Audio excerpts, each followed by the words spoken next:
আসসালামু আলাইকুম আপুরা ভাইয়ারা, সবাই কেমন আছেন? আশা করি সবাই ভালো আছেন। আমিও আলহামদুলিল্লাহ ভালো আছি। আজকে আবারও আসলাম রান্না করতে গরুর গোশ। গরুর গোশ 2টা আলু দিয়ে হালকা ঝোল করব।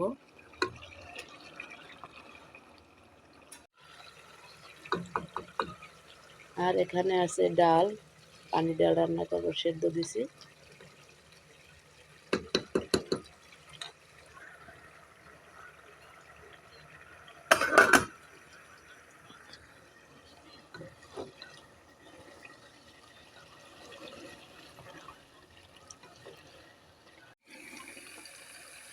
এখন এখানে আলুটা দিয়ে কষিয়ে নেব।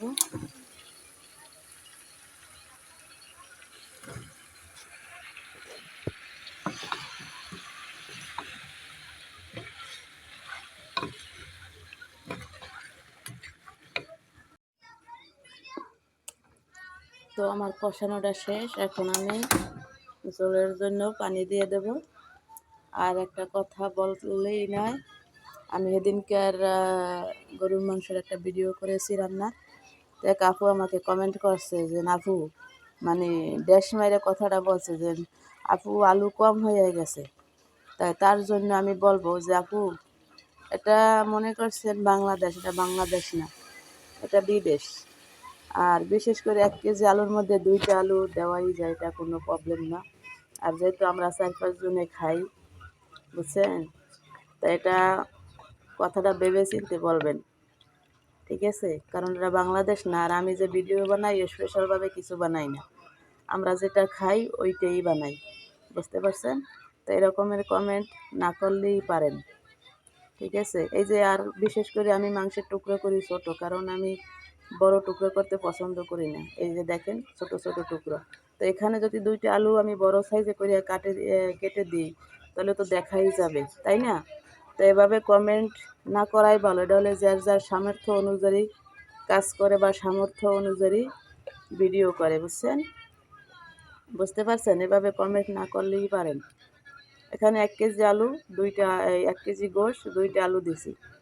ওদিনকারও 1 কেজি গোশ, 2টা আলু দিছি। তো আমরা 4-5 জন লোক, আমাদের তো খেতে হবে 2 বেলা, তাই না?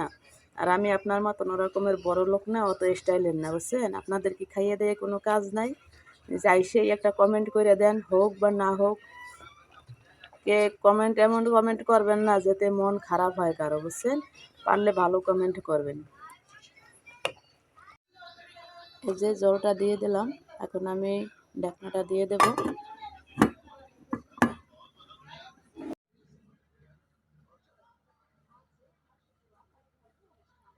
আমার গরুর গোশ আর আলুর ঝোলটা রান্না করা শেষ। এই যে দেখেন, আমি তুলে ফেলছি। তো কেমন হয়েছে রান্নাটা অবশ্যই কমেন্টে জানাবেন। ভুল ত্রুটি হইলে ক্ষমার চোখে দেখবেন। ভিডিওর মাঝে, কথার মাঝে যদি ভুল হয়, ক্ষমার দৃষ্টিতে দেখবেন। আর এই যে দেখেন, এখানে ডাল, বাগার দিনই এখনো।